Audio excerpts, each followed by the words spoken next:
I'm Eric Singer, Gazette.com, and this is City Chat, where we go beyond the sound bites to get you answers to questions of the day. And joining me as always, Colorado Springs Mayor John Suthers.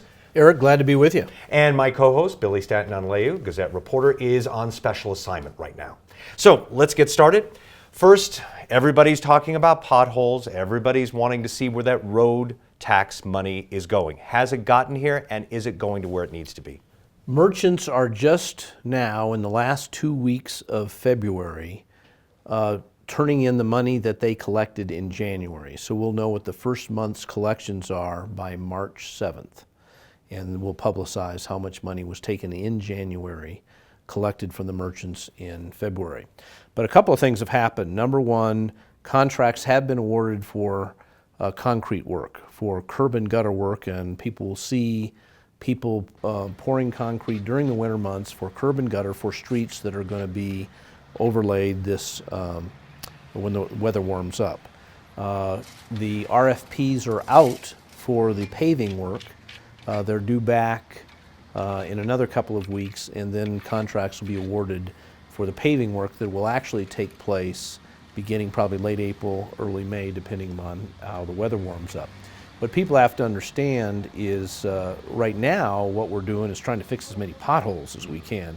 This last storm really dramatized how bad our roads have become. Yes. They're so deteriorated that all those potholes we filled last summer, and we filled thousands and thousands of potholes last summer, are all back. Mm-hmm. And so with the break in the weather, there's 8 city crews out doing nothing but filling potholes. Now in the wintertime, that's all you do, is you just fill them. Right. In the summertime, you can cut larger things and actually do repairs.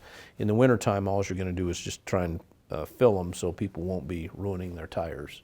Absolutely. And that's something that we all can relate to, the problems with potholes. And thank you for the and thank you for the update on that. Now, front page of the Gazette newspaper, splitting the mill tax levy. I know it's a complicated issue, but if you'd explain it. Yeah, let me explain it as best I can. The counties are creatures of the state, and they have to go to the state legislature to get authority to do certain things.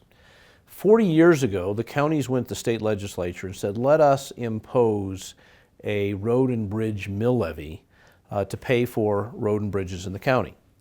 And the legislature said, yes, you can do that, but it would be unfair if you collected this road and bridge mill levy from people in the city and only used it in the unincorporated areas. So you have to give 50% of it back to city residents. So when Colorado Springs residents pay this, 50% of it has to come back for roads in the city, and the county can use the other half for unincorporated areas. Beginning in the 1970s, some counties, including El Paso County, they were the first ones to do it, said, look, we need more money for general fund sorts of things, so we're going to lower the road and bridge mill levy, but because the overall mill levy remains the same, we'll take that additional money that we take in and put it in the general fund, and so there's a reduced amount of money for which the city gets 50% of in the road and bridge tax collections. The Supreme Court at that time said you can't do it. Mm-hmm. And then fast forward to 1996 in a case out of Adams County, they took money, they reduced the road and bridge mill levy. They backfilled it with what's called specific ownership taxes, those registration fees you pay on your car every year, as opposed to general fund. But that then freed up the city's share of the 50% they were losing to be able to, for them to use for general fund. And since that time, the court ruled 4-3, in a very controversial decision, that was okay. So since that time, most of the larger counties and some of the smaller ones have been reducing that mill levy to free up more money that they can put in their general fund. Okay. The result has been the cities get a lot less money out of that road and bridge mill levy for their own purposes. To dramatize it, in 2007, the city of Colorado Springs got $3.2 million as their 50% share. As El Paso County has reduced that mill levy from about 1.6 to 0.33, the city now only gets 750,000. So after the last 7 years, over the last 7 years, we've lost an average of $2.2 million a year, about $15.5 million over the last 7 years. Now the county's response is, hey, we needed it for human services, things like that, sheriff's office, so that's why we lowered it. The problem the cities have is, well, that's all well and good, but the legislative intent was that you impose this and the cities get half of it.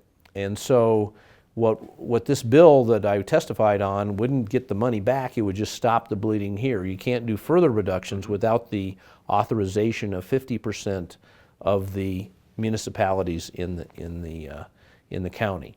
The counties are opposed, the cities are very favorable to that. Chance of passing it? I think what's going to happen, what happened yesterday is the committee said, guys, go in the back room and work this out.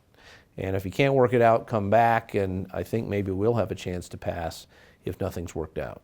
All right, so there's no timetable to see when the city will be getting some money back? No. Yeah, and as I say, right now, the bill is just kind of a stop the bleeding here. You can't reduce it below the 750,000 we're getting now, but it's a far cry from what we used to get.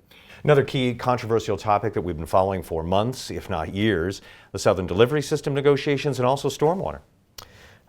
Today's Wednesday, and tomorrow this afternoon, I will be leading a delegation down to Pueblo to see if we can't make some further progress.